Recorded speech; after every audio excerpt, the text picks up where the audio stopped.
Hello. Well, here we are. Another beautiful day. Another beautiful Monday. Happy Monday and Merry Christmas, folks. So we are resuming our work on my little short film here.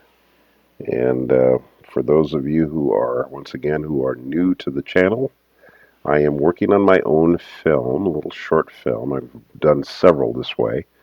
And I'm doing this in real time for the benefit of anyone who is interested in making their own animated short film.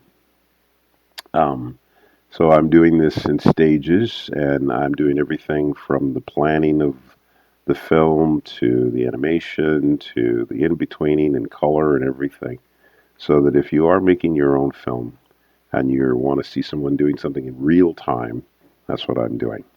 I'm working in Rough Animator to do all of my animation, and Rough Animator is a very inexpensive platform to animate in. Very user friendly, easy, and also very inexpensive. It's if you're using an iPad, you can pay $4.99 to buy it outright, or if you want a desktop version, you can buy it for $10 outright. So it's not a subscription; it's you own it, and it was created, I believe, by an animator actually. So that's probably why it's so reasonably priced, and I highly recommend it. So, yeah, and they constantly do updates on it to keep it current, and they're doing a fine job in my opinion. Okay, so anyways, we've got my character Nora here, placing the box up here, and we were doing in betweens here. So um, this is the in between number 21, which is a breakdown here, as you can see, between 17 and 25. 21 is the midpoint. So I'm doing the in between or the breakdown drawing, which is the first. The breakdown is is considered to be a first major in between any two positions. So in other words, it's the first significant drawing that the assistant has to do between any two positions. There we go. So we got 21 done. Let's see. So 17, 21, 25. So we need to put in drawing number 19, which will go in between here and here. So we'll add a drawing, and we'll number it 19. And I believe, let's see, I believe we can trace back ahead here. So I'm going to use the one after here. So grab this, copy it, go back a frame and paste it, and then move it so that it is in the in-between position roughly. And then we can roll the drawings here so we can see if it's in the right spot, which it looks like it is. There we go. I'll hit save. It's important to save a lot. I had my computer crash on me the other day, and I lost a whole bunch of stuff, which is always kind of frustrating. But it happens. I'm sure we've all experienced it to some greater degree. This program doesn't have an autosave. I remember I was looking for it the other day, and I couldn't see. I mean, if there is one built into Rough Animator, it's news to me. So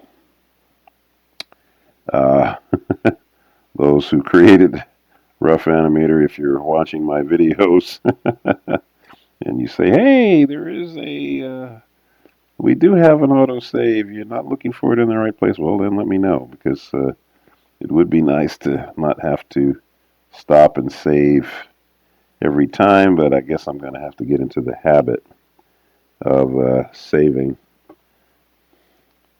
because I don't like losing stuff that's no fun. we go. So make that in between. There's a hot key for saving, and there might be a quick method of saving. I'm not really sure what it would be. Let's see.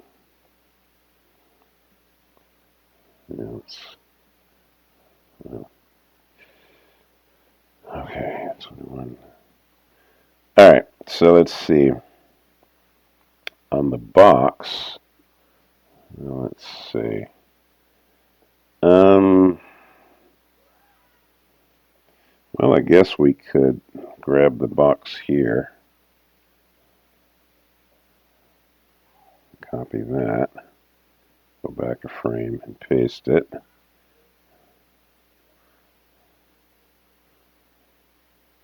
I'd have to rotate it just slightly. Let's see. Oh, that's not too bad. This looks like it's in the right spot. All right, we'll save that. Let's see. Looks like the hand's in the right place. Looks like it's in the right place. Okay. So the arm's in the middle there. You kind of see it here. There we go. Okay. All right, so then the knee and the leg has to travel over a little bit for the in-between here. The foot pivoting around a little bit. And body is in that spot. Let's see, legs here.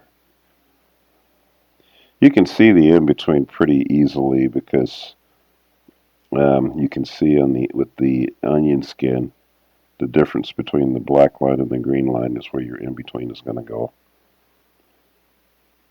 Let's see. Yeah, there you go. That's good. Okay. 21. Okay, so we're going to need to do 23.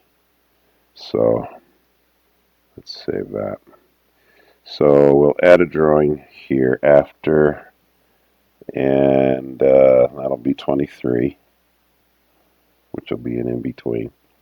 And we'll favor the drawing that we're at, the head that we were at, or where we're going. Copy that, go back a frame, paste it, and then position it for the in-between and roll it. So we can see if it's, yeah, that looks good. Okay, good. So save that. All right. We have to change the hair because the hair is kind of moving a little differently. We'll go back and do the box separately. Yeah. And I erase out the hair because it's probably not going to be exactly right. You know, it's probably be better if I draw it out right. And it's going to be in the right place if I do it by looking where the in-between actually needs to go for the hair, and it will be in a more accurate position. Yeah. There we go. Let's see. There we go. Yeah. I said something the other day about hard work, and I want to reiterate that. You want to put in the work in your animation. It's just, when you put in the work to get the in-betweens right or whatever it is you got to do, you always, at least I do anyway, I always feel the great sense of accomplishment that it's like, okay, I put in the work. I did what was necessary to make the scene be as good as I need for it to be. And that's important. And it needs to be important to you, because I was talking yesterday about how some of the great old Disney animation, when I would look at the drawings that were done by some of these great animators, and I would see the original scenes, and I would think, my gracious, the work that these people had to do in order to achieve the level of quality that they had was astonishing. And even to this day, when you look at, if you could see the Disney has, or they have actually still, I don't know, they didn't stop doing it. They have an archive where they keep all of their original artwork from all of their films, actually. And when I was working there in feature animation, um, you were allowed, I think they probably changed this now, but you were allowed to actually check out the rough animation in the same way you would if you were checking out a book out of a library. Um, of course, and that was awesome, by the way. But unfortunately, like anything else, somebody always misuses the privilege, and then that privilege is taken away from everybody, and that's what happened.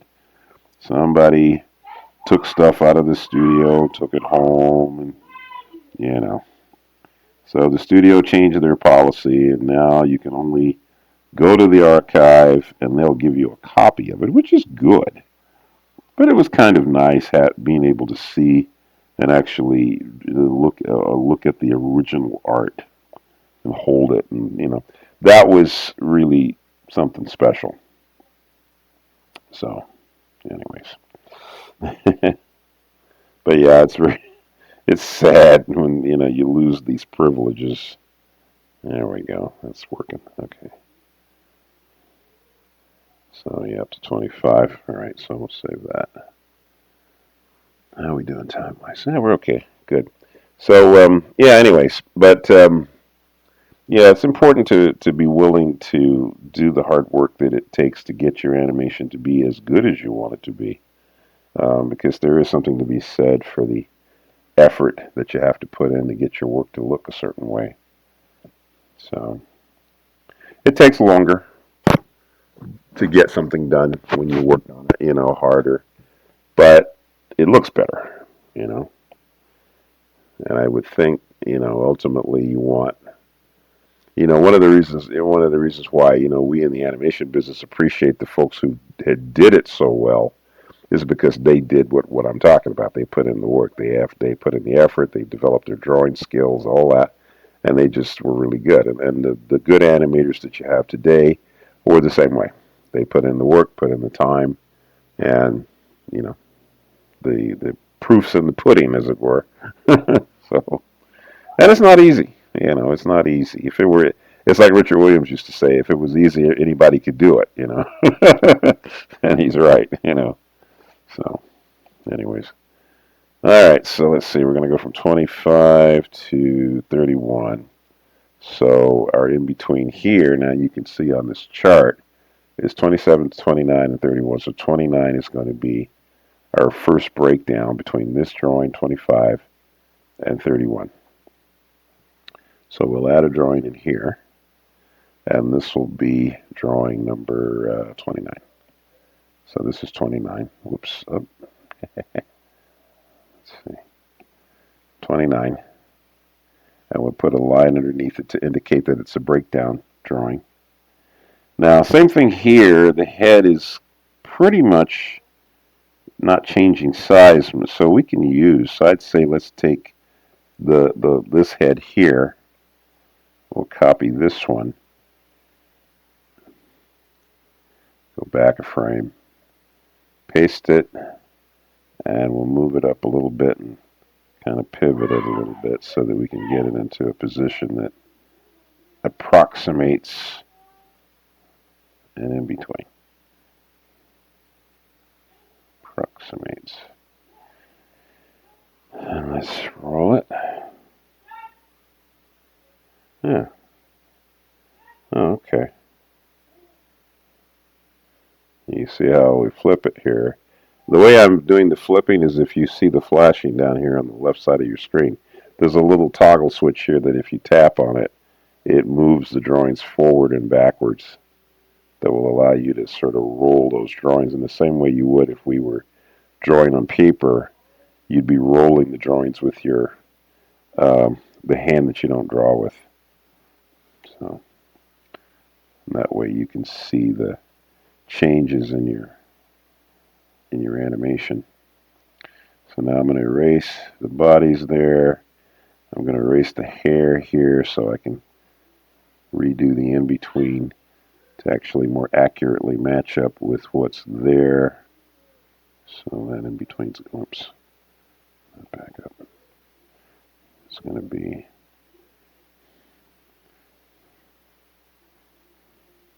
another thing you can do, particularly if you're doing hair or things that are following through, like a clothing or something. If say a woman's wearing a dress, it might be a good idea to actually do that last. Add the dress last, and that way you can give it its own movement, so that it kind of flows more naturally.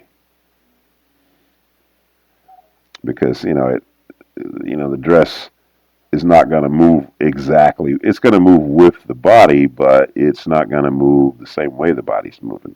It moves with the body, but there's going to be continuous movement on things that are overlapping, or things that are following through. You think about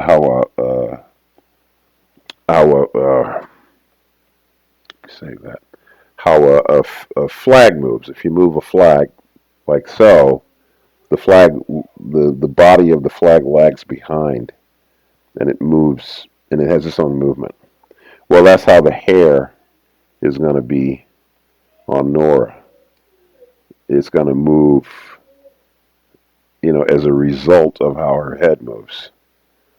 So it's going to have a follow through kind of action. The more of that you do, the more convincing the animation is. So let's see, here we're going from here. So the box is moving down. So let's see. Well, so I think what I'll do here is I'll take the hand and the box in this last frame, copy it, go back a frame, paste it, and then do the same thing. I'll move the drawing up to where I think the in-between is going to be, so I can see it pretty good. And then we roll the drawings again. Yeah, that's pretty good. Yeah, that's good. Next, she sets it down. Oh, there you go. All right. Save that. Okay. So, all right.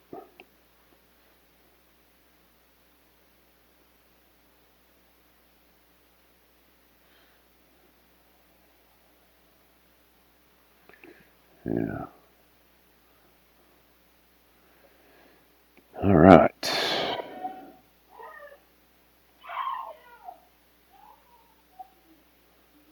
Okay. There we go. The body looks like it's pretty much a trace back. Yeah, it is, I think. So with that, then I would say I could grab the body here, the lower body, copy, go back a frame, and paste. And I don't even have to move it because it's in the same spot. Yeah, so that saves me some work. And we'll save. No, save. There we go. Let's see. Yeah. See how that looks. Let's go back to fit window, play. Yeah. Feels pretty good. Now, if you remember in a few videos back, when I was doing the pose test and I was shooting these on sixes, I got it to a place where I got the timing so that it worked well in the pose test. And if we played this against that, which I can't really do right now because I've already made the in-between drawings, you'll see that the timing is the same. If you're watching this for the first time, I go through the process of doing a pose test on the animation prior to timing, and then I do another pose test where I adjust it for timing. And then I set up the charts. That's when I put the charts on so that you can see how many in-betweens we're going to have. We can determine how we're going to slow in and slow out of an action. And then, I do those in-betweens, just what I'm doing now. And each stage, you can see it move a little bit so you get a sense of how it's supposed to work. Alrighty then. Well, we'll stop here. Yeah, we're moving along at a nice clip. All right. Well, hey, have a great day, folks. I will see you guys tomorrow. Don't forget to take a little time to smell the roses. Put down your phone, put down the iPad, get away from your desk, and touch some grass. Go out and touch a tree. If I could give you young folks or anybody some advice, I'd say get back and take a walk and just, get away from all the distractions because we live in an overly distracted world today. And your creativity, a lot of times, is being stifled because you've been fed so much imagery. It's better to use your imagination where you can use it. All right, good people, have a great day. I will see you tomorrow. Thank God for your talents and gifts. And don't forget that Jesus is Lord.